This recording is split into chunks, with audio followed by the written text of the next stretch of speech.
des fonctions sinusoïdales ou des fonctions circulaires, okay, dont les fonctions sinusoïdales.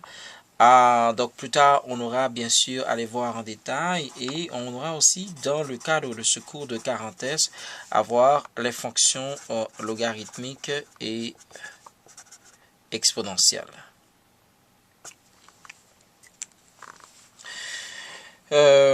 Donc ça c'est la forme générique des fonctions, fonction linéaire comme une droite f de x égale à x, algébriquement, fonction quadratique avec x carré, fonction cubique avec x cube, fonction valeur absolue avec bien sûr valeur absolue, et en V, fonction rationnelle, bien sûr, avec une fraction et avec deux polynômes. Et le polynôme qui se trouve au dénominateur ne doit jamais avoir une variable qui l'annulerait. Donc, c'est-à-dire toujours faire attention de telle sorte qu'on n'a pas des valeurs de x qui annulent le dénominateur. Et vous avez une fonction radicale. Voici comment est représentée cette fonction radicale-là. Algébriquement, c'est radical de x. Bon. Alors, bien sûr, nous avons ces 6 fonctions-là. Bien sûr, plus tard, ça va venir, les fonctions circulaires. Bien sûr, une fonction circulaire va être représentée de cette façon-là, avec 0 ici, et vous avez des valeurs maximales et minimales. Donc, vous allez avoir ce qu'on appelle une amplitude, et vous allez avoir la période qui va sortir de ça à ça. Mais pour le moment, c'est pas vraiment... l'objectif, on ne va pas entrer là-dedans. Restons dans ces 6-là et on va voir, on va parler bien sûr de comment va-t-on faire pour transformer ces fonctions. Alors, parce que nous avons parlé de fonctions, nous pouvons aussi parler de transformation de ces fonctions-là. Alors, disons que je vais avoir des fonctions ici. Parlons tout d'abord de manière générale. Qu'est-ce qui va se passer? Alors, pour le moment, vous n'allez pas calculer les translations en tant que telles, mais je vais vous dire un petit peu qu'est-ce qui se passe. La translation, vous avez vu avec moi géométriquement, c'est un déplacement linéaire. Ce déplacement linéaire peut se faire de manière ou bien horizontale ou bien verticale. S'il se fait de manière horizontale, ou bien on s'en va vers la gauche, ou bien on s'en va vers la droite, verticale, ou bien on s'en va vers le haut, ou bien on s'en va vers le bas. Regardez bien mon arbre qui se développe. Alors, qu'est-ce qui va arriver ici? C'est que quand vous avez une fonction, je veux dire, je vais prendre une fonction radicale. Okay? Parle de fonction racine, plutôt là, pour que tout le monde comprenne. Fonction racine. Bon, disons, on a une fonction racine. Cette fonction racine-là, j'ai dit, je veux faire une translation de cette fonction. Alors, translation, je dois le déplacer, en fait. Je peux le déplacer. Mais regardez bien, qu'est-ce qui se passe, c'est que pour le moment, si je déplace aussi mon plan cartésien. Alors, vous ne voyez pas le changement parce que les deux vont subir le même déplacement. Alors, s'ils subissent le même déplacement, c'est qu'ils n'ont pas bougé l'un par rapport à l'autre. Okay? Pour ceux qui vont faire de la physique, vous comprenez ce qu'on appelle déplacement relatif. Mais, regardons ici. Je vais modéliser avec ça. Alors ici, je peux faire une translation horizontale vers la droite, vers la gauche. Ou je peux faire une translation verticale, donc en haut ou en bas. Dans les deux cas, si je déplace horizontalement, vous pouvez voir qu'est-ce qui change dans mon mouvement. Qu'est-ce qui change? Vous voyez, le Y ne change pas, c'est-à-dire les valeurs verticales ne changent pas. Ce sont les valeurs horizontales qui changent. Donc, toute translation horizontale va affecter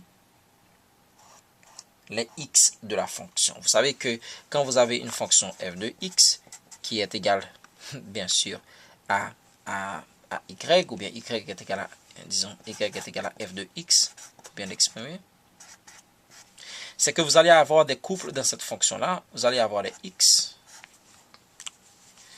et vous allez avoir des y. Comment peut-on comprendre ça? Rapidement, on prend une fonction linéaire.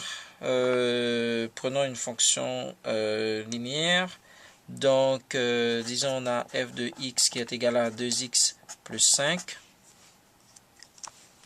Quand x égale à 2, ça entraîne que y, on remplace ici x par 2.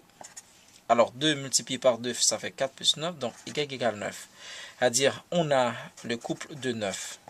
Si on fait la translation en tant que tel de 2, 9, si on fait une translation horizontale, donc en fait, c'est pas vraiment la valeur du 9 qui change, mais c'est la valeur du 2. Le 2 va changer. Alors, pas la valeur du 2, mais le 2 va changer. Et parce que le 2 va changer, on va aller, je vais aller encore aller, bon, bien sûr, je vais continuer avec cette fonction racine. Le fait que, ok, ça change. Vous voyez? Donc, dans ce changement-là, une translation horizontale, donc, j'ai dit bien, ça va affecter les antécédents de la fonction. Ça va affecter ceux qui font partie de la domaine, donc du domaine, bien sûr, ça va affecter les x. Tandis que, si on fait à partir d'ici, si on fait ce qu'on appelle une translation verticale, on monte ou on descend, donc ce sont les valeurs en y qui vont être affectées. Donc ici c'est x qui est affecté et ici c'est y de la fonction qui va être affecté. Alors on ne va pas entrer dans les détails aujourd'hui, mais on donne un aperçu global quand on dit translation horizontale. Donc là vous avez affaire directement aux valeurs x de la fonction, et quand on parle de translation verticale, ce sont les valeurs en y qui vont être affectées. Alors comment ça va se faire? Parce que ça c'est vraiment très important, comment ces valeurs vont être affectées, etc. Alors, quand vous avez, je vais reprendre mon exemple tout à l'heure, quand vous avez f de x tout à l'heure qui était égal à 2x plus 1, en fait, il y a plusieurs façons d'affecter cette fonction-là. Cette partie-là, le x, ok, tout ce que vous faites comme translation avec le x, bon, bien sûr, ça c'est au niveau horizontal, et ça c'est pour le vertical. Oui. De telle sorte que, si vous avez par exemple cette fonction que je transforme en 2x plus 3 plus 1, en fait, le 3 va faire bouger le x, la fonction bien sûr, horizontalement. Ok, va faire bouger la fonction horizontalement. Alors, on va arriver plus tard dans ce qu'on appelle les mouvements verticaux, mais pour le moment, on veut tout simplement dire que l'horizontal affecte le x et le y